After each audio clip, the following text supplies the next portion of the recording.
Episode 11. Istri dadakan Tuan Muda. Keduanya duduk di bangku kosong, biasa tempat orang santai ketika menikmati pemandangan sejuk. Banyak berbagai bunga tumbuh indah di sana. Angkasa melihat seorang penjual es krim dipenuhi oleh beberapa anak sedang membeli. Biasanya Sekar selalu merayunya dengan itu saat dia sedang marah. Sekarang Angkasa ingin pura-pura masih ngambek dan membisu. Ia tidak bicara sepatah kata pun seperti biasanya dan berharap kejadian masa itu terulang lagi. Bulan jadi tak enak hati. Itu semua pasti gara-gara kesalahannya tadi. Kamu masih marah sama aku? Angkasa tidak menjawab. Aku minta maaf. Seharusnya aku membiarkan kamu bunuh saja dia. Lanjut Bulan, sedikit mengerutkan bibirmu. Angkasa tergelak lalu menoleh. Kau ingin aku masuk penjara? Nadanya sewot. Bukan begitu. Apa yang harus kulakukan agar kamu memaafkanku? Tanya Bulan lagi, bingung. Angkasa senyum-senyum sendiri melihat ekspresi Bulan yang penuh permohonan. Aku janji tidak akan ulangi asal kamu tidak marah, swear. Bulan menunjukkan dua jarinya. Bukan itu yang ku mau. Bulan menggerakkan bola matanya ke kiri dan ke kanan. Terus apa dong? Tidak mengerti juga kemauan Angkasa. Beli es krim satu buah dan makan bersama. Angkasa memalingkan wajah dan bersedekap. Pikir saja sendiri. Bulan berpikir keras. Mungkin enggak ya kalau Sekar merayunya dengan memberi satu ciuman. Ya, itu pasti senjata Sekar saat Angkasa marah. Bulan pun menghela nafas. Ia memberanikan diri melakukan hal menggelikan itu. Meski tangannya berkeringat dingin, malu bercampur berdebar-debar langsung menyerang. Bagaimana dengan ini? Satu kecupan manis benar-benar dilakukannya. Angkasa cukup kaget dan kecewa, tapi juga senang saat seorang yang dicintainya memberikan hadiah yang istimewa. Baiklah, ini lebih baik dari es krim. Celotehnya masih dengan rasa melas. Bulan menganga lalu tertuju pada di mana Angkasa memandang dan tiba-tiba saja idenya muncul. Iya. Aku punya sesuatu, tunggu di sini ya. Bulan berlari ke tukang es krim dan memesan 2 buah. Menjilat miliknya lebih dulu dan itu terasa segar. Ini, diulurkannya es krim yang lain. Angkasa menggeleng. Kamu gak suka? Menggeleng lagi, lalu apa? Angkasa menunjukkan es krim miliknya. Ini, ia mengangguk. Tapi bekas Angkasa tidak peduli dan berhasil menyambarnya dengan mulut. Rasa bekas Bixbirmu lebih nikmat, ungkapnya berlagak cengengesan. Bulan akhirnya balas tersenyum. Ia benar-benar menaruh rasa kagum pada Angkasa. Tatapan leka terus ditujukan pada pemuda yang kini nampak bahagia bersamanya.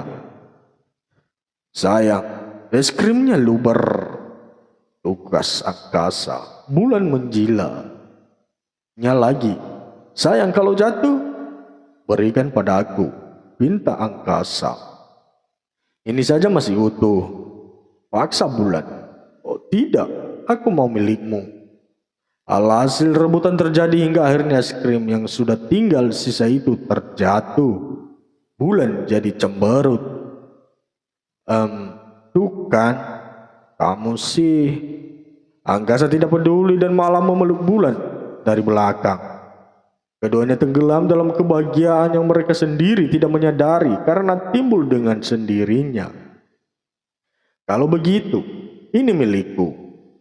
Bulan melumut es krim. Yang satunya lagi. Aku juga mau sayang. Rengek Angkasa. Yakin mau? Bulan mulai jahil. Angkasa mengangguk lucu. Sini mendekatlah. Posisi Angkasa yang berada di belakang Bulan pun menyandar di bahu. Cuk, es krim itu Bulan tempelkan ke hidungnya dan berlari. Rasain tuh. Jahil ya, awas kau. Angkasa mengejar Bulan yang berlari ke sana ke sini. Ayo tangkap, tantangnya. Awas saja kalau kena, ancam Angkasa. Bulan melangkah mundur dengan memposisikan diri ancang-ancang bersiap menghindar, dan tidak sadar tubuhnya membentur seseorang. Astaga, maaf, saya tidak sengaja, ujarnya dan berbalik. Betapa terkejutnya Bulan saat dia melihat siapa orang di depannya sekarang. Dia adalah Awan, kekasih Bulan yang sudah seminggu tidak bertemu. Awan yang sangat merindukannya langsung memeluk Bulan. Bulan, aku tidak menyangka kamu ada di sini. Tubuh Bulan seakan kaku. Ia tidak bisa bergerak sama sekali. Angkasa yang melihat perlakuan Awan langsung memisahkan keduanya. Hei, siapa kamu? Berani sekali memeluk istriku. Sentak Angkasa dengan mata melotot tajam dan memindahkan tubuh Bulan ke belakang punggungnya. Awan mengernyit. Istrimu? Dia ini Bulan pacarku, jawab Awan yakin. Angkasa sangat kesal dan menggertak lagi. Enak saja, panggil dia Bulan, kamu buta ya? Dia ini Sekar, istriku. Awan jadi ragu, padahal ia sangat yakin jika yang dilihatnya adalah Bulan, kekasihnya. Bulan, aku tidak salah kan? Tanyanya pada gadis itu. Bulan menunduk tidak berani menjawab. Kau lihat sendiri kan, Sekar tidak kenal sama kamu, pekik Angkasa. Awan menggiling. Ia kecewa karena Bulan tidak mengakuinya di depan Angkasa. Aku tidak menyangka Bulan. Aku yakin kalau aku tidak salah orang. Pergi, usir Angkasa. Awan mengalah dan meninggalkan mereka. Bulan jadi merasa bersalah, dia memang belum menceritakan apapun soal Angkasa padanya. Maaf Awan, kamu pasti marah besar padaku. Bulan terpaku memandang punggung Awan sampai menghilang di balik bunga yang menyerupai pagar. Sayang, panggil Angkasa. Ayo kita pulang. Dunia luar tidak aman untukmu. Angkasa merangkul gadis itu ke arah di mana mobil terparkir. Pikiran Bulan tidak tenang. Ia sama sekali tak mengharapkan akan menyakiti Awan yang sudah 6 bulan menjadi kekasihnya. Selama itu pula Awan sangat baik dan banyak membantunya ketika dalam kesulitan. Angkasa menyadari kegalauan di wajah Bulan. Kenapa sayang? Apa kau mengenal dia? Tidak, elak Bulan. Sudah berapa kali ia bohong sejak bersama Angkasa. Angkasa memasangkan sabuk pengaman dan melajukan mobilnya. Ingat ya, jangan pernah mau direndahkan orang lain saat aku tidak di sampingmu. Iya, aku tahu, Sweetie. Kau percaya denganku? Angkasa mengangguk. Aku sangat mencintai dan percaya denganmu, sayang. Angkasa mengusap rambut Bulan penuh sayang. Bulan menjadi puas. Setidaknya Angkasa tidak mencurigai dirinya untuk saat ini. Jadi dia tidak akan takut jika Pak Dewo menghentikan biaya Fatan. Makasih untuk semua, ujarnya. Sama-sama sayang. Itu sudah jadi kewajibanku sebagai suamimu. Tak terasa hari hampir gelap. Keduanya baru tiba di rumah. Tapi Bulan kepikiran Fatan karena ia tidak lagi menengok sang adik sejak tadi pagi. Bagaimana kabar Fatan sekarang? Apa dia baik-baik saja? Sayang, ayo masuk. Angkasa sudah jalan dulu tapi balik lagi saat Bulan malah mematung. Iya, ayo, ucapnya pelan, namun resah dan khawatir. Baru pulang? Tanya buah Rumi yang tengah duduk di depan televisi. Episode 12. Angkasa dan bulan mengangguk bersamaan lalu menyelami punggung tangan wanita yang menyapa mereka. Ayah, kemana, Bu? Angkasa menoleh ke beberapa titik yang terjangkau pandangan matanya. Pergi, ada temannya yang sakit katanya. Jawab Bu Arumi santai. Oh iya, sekarang anak perempuan jangan mandi malam-malam. Cepat mandi sekarang, ujarnya mengalihkan topik pembicaraan. Apalagi kalau bukan menghindari pertanyaan angkasa yang selalu saja bikin pusing kepala. Bulan mengembangkan senyum. Ia yakin kalau Pak Deo pasti menengok adik lelakinya. Baik, Bu. Bulan masuk dulu. Bulan berlalu dari hadapan mereka dan angkasa langsung berlari merangkul pundaknya. Kita mandi sama-sama, teriaknya sampai ke telinga Bu Arumi. Cek, apa yang akan terjadi dengan dua anak itu? Aku tidak yakin gadis tersebut akan aman dari rayuan angkasa. Dumel Bu Arumi melanjutkan mengunyah kacang asin dari dalam keler berukuran sedang. Ya ampun, mertua kau jahat begitu sama menantu. Amin-amin deh, untung saya baik. Bu Arumi mengusap dadanya, langsung berkomentar dengan emosi melihat drama televisi. Ku menangis, yang terkenal dengan kualitas drama keluarganya di salah satu televisi lokal. Sayang, angkasa selalu saja terobsesi memeluk bulan tanpa A-I-U. Lebih dulu, mandi bareng ya. Hah? Bulan baru paham. Mandi sendiri saja, jawabnya ketus dan sedikit bergedegup. Menyambar handuk di atas gantungan dan hendak masuk, tapi angkasa menahan pintu kamar mandi lalu menggenggam tangannya. Kapan kita lakukan semuanya bersama? Aku tidak sabar, sayang. Bulan menghela nafas dan kesal. Kau itu sudah dewasa, sweetie. Aku tidak terbiasa mandi bersama pria. Wajah angkasa yang awalnya ceria berubah padam. Tapi kan kita sudah menikah dan halal kan? Emang tidak boleh kita mandi bersama, apakah itu haram? Bulan mendongak menatap angkasa tak mampu menjawab sepatah kata pun sampai hampir menangis. Itu haram, angkasa. Kamu tidak mengerti. Angkasa mengeratkan giginya dan menggoyang tubuh bulan. Kenapa diam? Ayo katakan, di mana letak salahnya? Bulan menunduk takut, mata angkasa menajam. Maaf, sweetie. Aku belum sembuh dari tamu bulananku itu, sebabnya aku malu. Jawab pelan, berbohong akan menjadi kebiasaan. Angkasa menggelengkan kepala. Oh ya, cuma itu. Bulan mengulum Bixbir, tidak punya alasan untuk menjawab selain diam.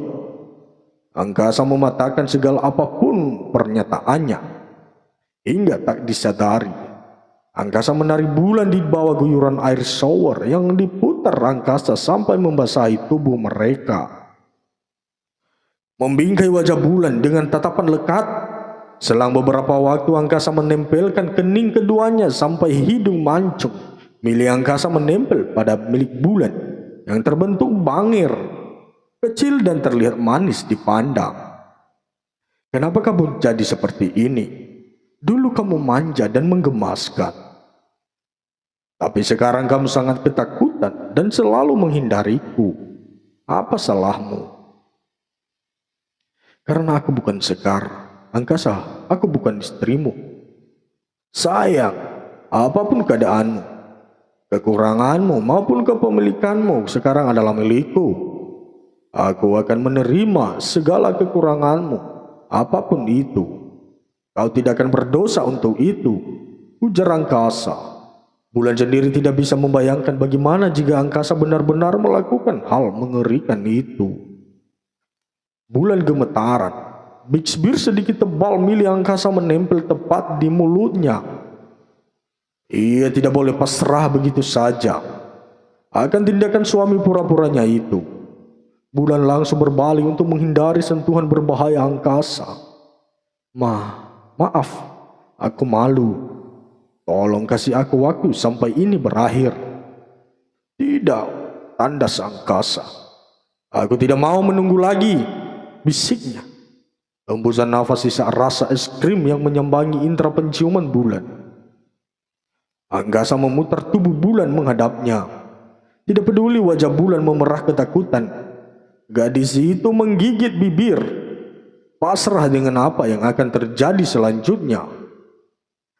Angkasa tersenyum. Ia akan menaklukkan bulan dengan cara lain jika melinya belum bisa menyentuh langsung. Astaga, bagaimana ini? Aku tidak tahu harus apa sekarang. Pak Dewo, Bu Arumi, tolong bulan. Bulan memejamkan matanya erat-erat ketika tangan angkasa hampir mendekati menggapai wajahnya. "Au!" Bulan berteriak keras karena kaget saat tangan angkasa rupanya sudah berhasil menyentuhnya. Tolong hentikan. Nah, nanti saja kalau aku sudah sembuh," ucapnya penuh permohonan akibat ketakutan berpikir angkasa akan melakukan hal yang tidak diinginkannya. Angkasa menggeret bangku kecil di dekat dinding dengan kakinya. "Ayo duduk, aku akan membasuh rambutmu." Bulan mendongakkan kepalanya. "Membasuh? Kamu pikir apa? Lihat, rambutmu sangat kotor. Pasti itu karena kamu jarang keramas."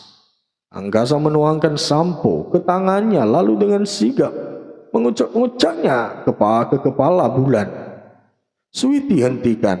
Kau akan membunuhku jika kau keras begitu." Teriak bulan kesal, saking jengkelnya dengan kejahilan angkasa. Bu Arumi yang melintas pintu kamar angkasa tersentak dan menguping. Tembok itu tembus suara, dan Bu Arumi langsung terhenyak mendengarnya. "Ya ampun, angkasa. Apa sudah sekeras itu batang bertopimu itu?" geram Bu Arumi. "Ibu, ngapain nguping?" tanya Pak Dewo penasaran. Astagfirullah, ayah. Ngagetin saja." Bu Arumi kembali mengusap dada. Akhir-akhir inilah sering sekali kaget meski sebenarnya tidak sedang memikirkan sesuatu. Dengarin tuh, ya, mereka sedang bergumul. Tanggung dosanya sama ayah. Oce Bu Arumi, ia pun melenggang pergi tidak mau tahu apalagi kecipratan dosanya. Pak Dewo ganti menguping, tapi ia tidak mendengar apapun di sana. Pak Dewo memukul keningnya. "Ibu itu sudah pikun. Orang di dalam hening begitu. Kalau lagi kerja pasti renjangnya rame." "Ih, ayah. Kasur kita kan bed cover sekarang, bukan lagi bed kapuk semasa ayah muda dulu," sahut Bu Arumi tidak terima.